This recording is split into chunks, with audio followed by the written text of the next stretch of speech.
to school Q&A series. We know thousands of area students headed back to school today. Others still have their first day coming up, like Clear Creek ISD. All students return to campus August 17th. Clear Creek ISD, by the way, this is for you tonight. You are encouraged to ask questions about the upcoming school year. Here to answer those questions live, Clear Creek ISD Superintendent Dr. Eric Williams. Good evening to you, sir. Thank you for being here. Good evening. I appreciate the opportunity to join you this evening.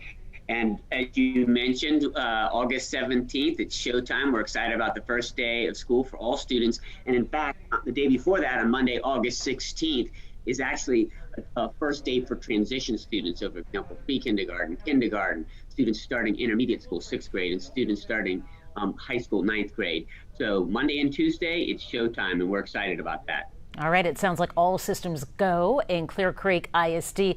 Top of mind for most parents sending their kids back to school, of course, COVID safety and protocol. So let's start there and start with the basics. What is the general COVID safety protocol and also the recommendations for students attending Clear Creek ISD campuses? So we are continuing some practices from last year. We actually have added some practices that we weren't planning on, public health mitigation practices, just the last couple of, within the last week in response to changing data over the last couple of weeks. But so some examples of some public health mitigation strategies include, so for at the elementary level, students would be socially distanced during breakfast and lunch. And at the intermediate high schools, we would have additional space for students to spread out and physical distance. We're also giving parents the opportunity to fill out a back to school form that states whether or not they want to require their children to wear face coverings. And so our teachers would work to enforce that expectation if that's a parent preference. So there is not a covering requirement in CCISD in accordance with Governor Abbott's prohibition of those. However, we are strongly encouraging students, staff, visitors to wear face coverings when they're indoors and they're not eating or drinking and say they're in close proximity of folks.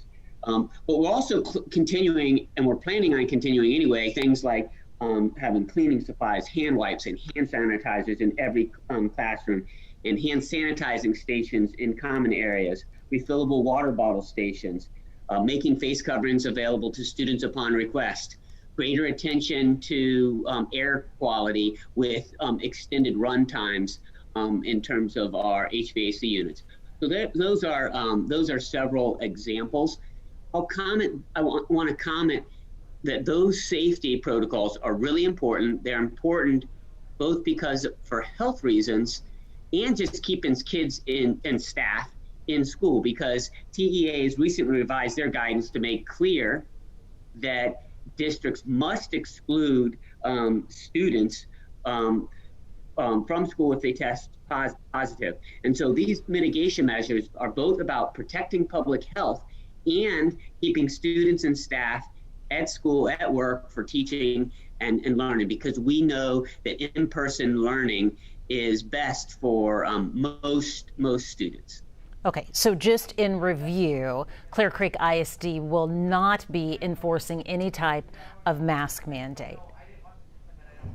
There is not a mask mandate. We are strongly recommending it, but it's not a mandate. We're giving parents the options, though, to say we want to require our son or daughter to wear a face mask. Okay, I want to come back to that, but I want to get to some viewer questions now. Jen asked, will the district join larger school districts and require masking for everyone in the building? And so we will encourage it. We are not going to, we are not requiring it in accordance with the governor's executive order. But again, we are strongly encouraging it. And we want to really appeal to people saying, hey, this is good for public health, but it's also good for in-person learning, because public health experts continue to emphasize that face coverings are a key strategy for slowing the spread of COVID-19. And by doing so, we'd have fewer students excluded and fewer staff members excluded. Because if we have, obviously, the more staff members are excluded, the greater that undermines the provision of in-person learning. And we want to maintain that in-person learning because that is so important. Dr. Williams, I want to touch back on something else that you said and to make sure that we all understand it correctly. So you are encouraging parents to be in touch with the school, in touch with the teacher if they want their child to wear a mask. So therefore, the staff there in the school can make sure that that individual child is following their parents' wishes. Yes, and specifically, there's a form in the back to school section. Parents are familiar with Skyward Family Access, basically an online platform, Skyward Family Access. And if they go to the back to school section, there's a form where they can indicate their preference regarding face covers. And that will assist teachers in monitoring and enforcing those parental expectations. Could the district's current stance on mask and where we are change by any chance? We will continue to monitor. We will continue to monitor the data, and so and that's the monitoring the data is what has led to some additional practices that we're establishing heading into the school year. But we don't anticipate any mandates. There are not any discussions under consideration for that. We are strongly encouraging face coverings.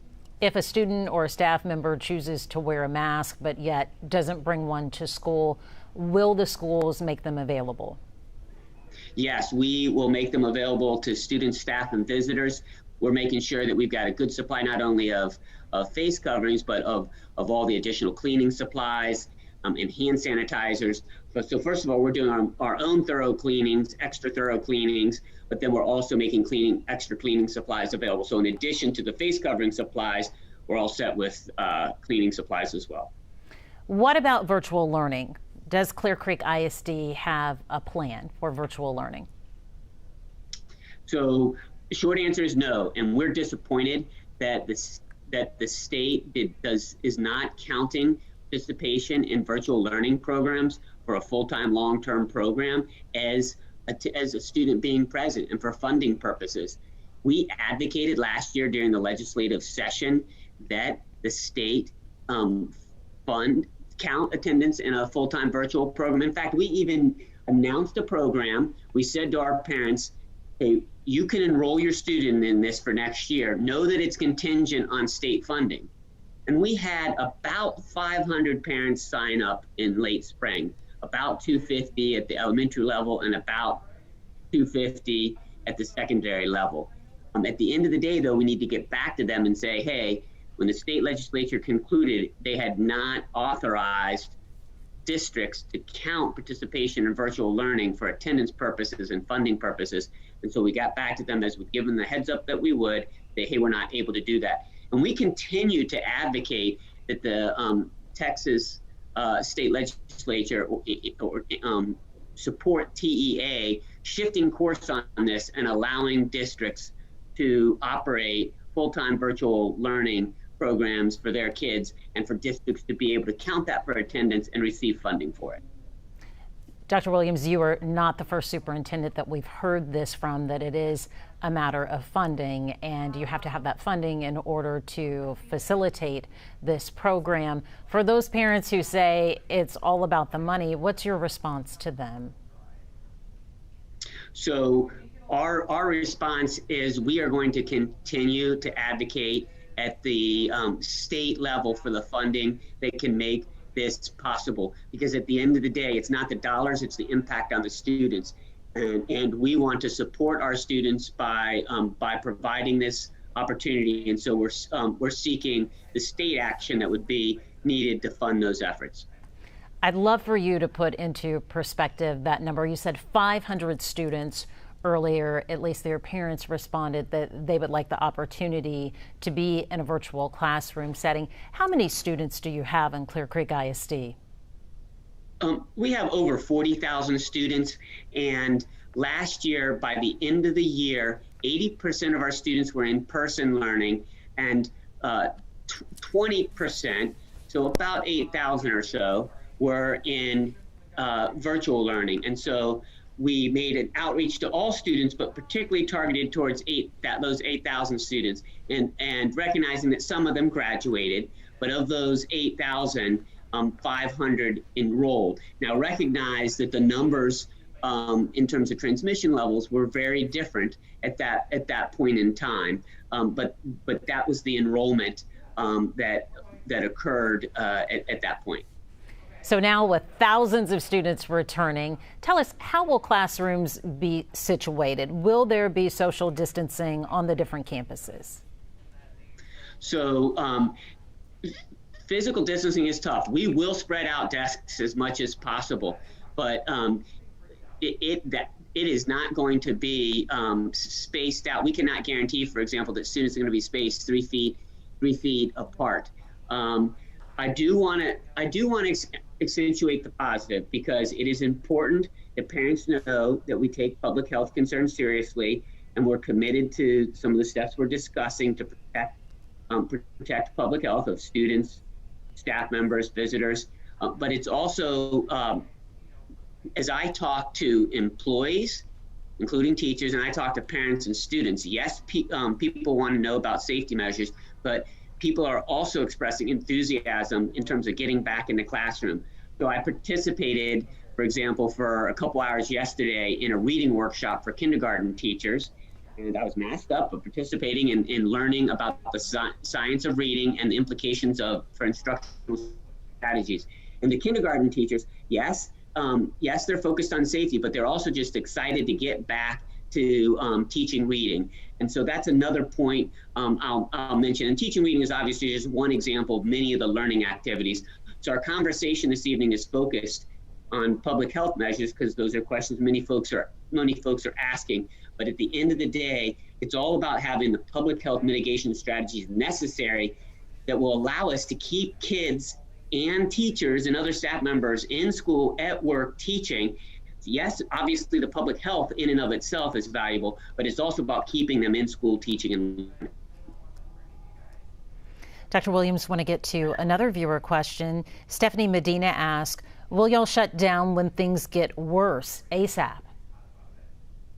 So we had, yes is the short answer, but there's a lot of detail in that. So let me back up. So at the end of last school year, we convened a school opening committee comprised of parents, teachers, and students who advised us on our protocols. Similar committees have been very helpful in our successful year last year in terms of planning for protocols.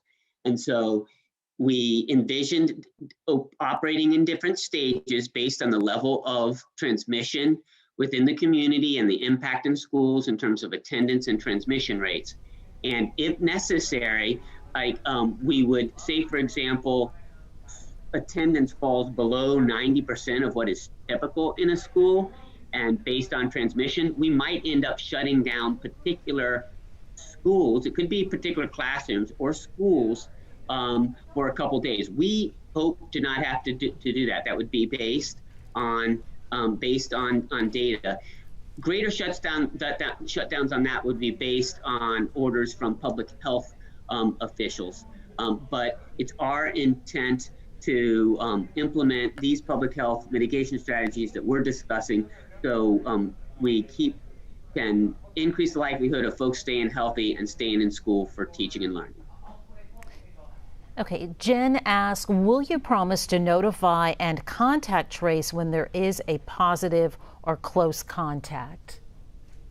So we absolutely are going to continue communication regarding positive cases. And so we've maintained throughout the pandemic a dashboard that's updated on an ongoing basis in terms of the number of active cases in a particular school. We also will continue the practice of sending letters home to parents in schools. Now, contact tracing will be handled by public health departments. They'll handle contact tracing. We will provide information in accordance with state directives We will provide information to health departments regarding people who report that they are positive. When people self-report that they are positive, there will be a form that they fill out, and they would state suspected close contacts. We would then notify those possible close contacts that they've been identified as such. But we're not, the contact tracing is really the role of the health departments, and our job is to collaborate with them, including, for example, information sharing that might assist them in that contact tracing. So in the event of a positive and someone's come in contact with them, it wouldn't necessarily be the school district or the school per se that would be in the contact, but you're saying the local health department. Yes, and we will again send general communication to parents in that school community of the fact of the positive case, and we will also post it on the district website, and we'll inform people if they've been listed as a possible close contact by a person self-reporting the positive case. So will students, teachers, staff, will they have to quarantine in the event of a positive case? So we are guided by the Texas Education Agency and the Department of State Health Services on this. And they state, and I'll read the rule, PEA reminded districts of this, or highlighted it, and in a recent document they provided districts, they noted that the Department of State Health Services issued a rule that provides that, quote, school systems must exclude students from attending school in person who are actively sick with COVID-19 or have received a positive test result for COVID-19. And so in accordance with that Texas Education Agency guidance, highlighting what the rule is from the Department of State Health Services, yes, students will be excluded as a result of a positive test or being positive. Thank you for that answer. Now to a question from Atifa. She asked, so what happens if you shut down a classroom due to COVID? How would kids catch up on their lessons or missed assignments? So we are not, it's not our goal to have obviously closures. If there's a closure, it really would be for a couple days. We had some limited instances last year where it was for a few days, and there was communication between the teacher and parents and students. And we want to focus on making sure that communication is good to allow students to proceed during a short-term closure. The key thing, though, is avoiding those short-term closures in the first place through the public health mitigation strategies that we're discussing. Dr. Williams, do you have the staff to cover for others who may become sick or they fall out of line due to a close contact? I am incredibly proud of our substitute teachers. Last year, they were incredibly helpful. And we used substitute teachers more than we ever needed to. They're going to have an important role again this year, and we have to stay focused on continuing to recruit and onboard those substitute teachers because of that key role. And so that's going to be an important focus for us. So much learned last year, so much that happened. Any idea how many COVID cases, COVID positives you did have last school year? I do not want to give a inaccurate estimate, so I do not know the specific number on that. Okay, we'll see if we can follow up with you at a later time about that Absolutely. one. We've heard from our medical community, we've heard from community leaders, the best way to protect everyone are vaccinations. Will Clear Creek ISD host any vaccination clinics for students? So we have hosted vaccination clinics for students with parent permission and also for staff members. And So first of all, last year, our Challenger Columbia Stadium was a large-scale vaccination site. But then since late spring, we've been providing vaccination opportunities at our schools. And we have another vaccination opportunity coming up, I believe, this Friday. And there's information posted on our website regarding that opportunity. Got it. And I assume, were those well received, those vaccination clinics that the district did take part in? Yes, absolutely. People appreciated the convenience and just another opportunity to get that taken care of. All right, let's get student-centric here, and by that I mean talk their day-to-day. What about extracurricular activities and sports? Will there be limited guests at games, social distancing in the stands? What can students expect for those other activities that they participate in outside of the classroom? So extracurricular activities are an important part of the student experience, and we need to proceed with those done safely. And so last year, if, for example, based on the percentage of athletes that might test positive, there were restrictions. For example, practices might be shut down for several days. There were times when games were canceled, and certainly some of our student athletes were the most consistent in adhering to recommended public health practices, including masking, because in addition to the academic motivation, there was the extracurricular motivation to stay healthy. So we will continue with appropriate monitoring and interventions as needed if there are positive cases. We're going to follow any UIL guidance at the state level, and so everything I'm describing is within the parameters also set forth by UIL, which is the governing body for the state for athletics and UIL extracurriculars. You know, these are tricky times for adults to navigate, let alone children. Let's talk about easing anxiety for students if they find themselves on campus and they're anxious over the current situation, you know, whether they're a student who wears a mask or they don't wear a mask. What is going to be done? What's going to be offered in the way of emotional and mental well-being supports for students? So if one looks for silver linings from last year, it's the reinforced sense from everybody involved, whether that be parents, or educators, community members more broadly, of the importance of viewing students as the whole child, including social emotional wellness. And for that matter, also having a whole adult approach and encouraging social emotional wellness of adults as well. Social emotional wellness does include, can be promoted by in-person learning done safely. And so it's that balancing act of providing opportunities not only for academic engagement, but social interaction, but done in a safe manner that both works to ease student anxiety, but while also having the positive social emotional benefits of interaction with others.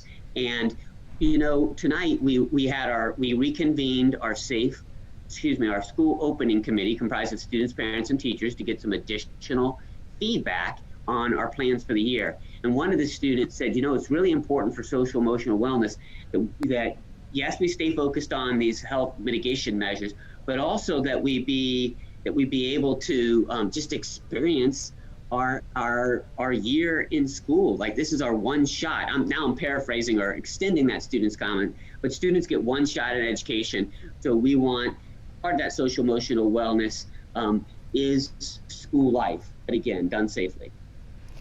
One final question from a viewer here as we approach 7:30. We're going to wrap up. Been at it for about half an hour. Tara asked, if someone is a close contact, do they have to quarantine?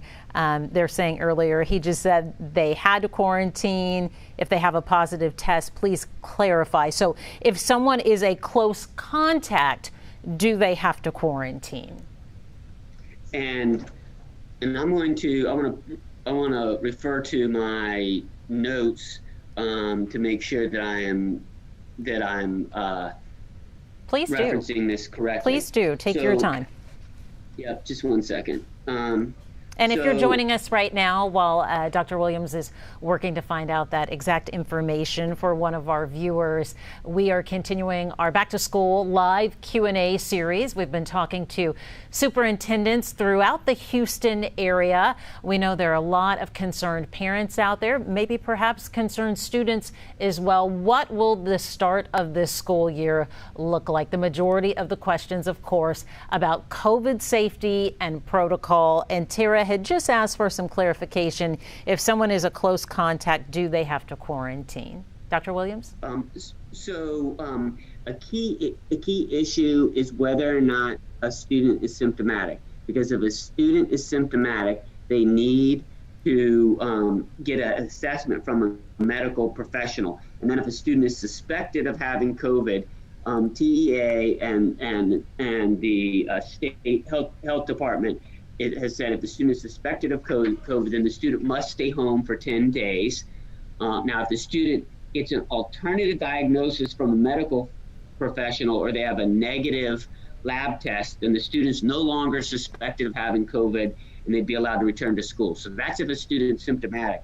If a student is asymptomatic, I'll quote from the TEA guidelines. So this is state guidance. It says, quote, parents of students who are determined to be close contacts of an individual with COVID-19 may opt to keep their students at home during the recommended stay-at-home period. So that option exists if the student is asymptomatic. If the student's symptomatic, they need to go to a doctor and then stay home if they're suspected to have COVID-19. Got it. Thank you for the clarification, Dr. Williams, and getting that answered for Tara. In closing here, what is your message to parents ahead of the school year? Parents who are wondering, can you keep their kids safe?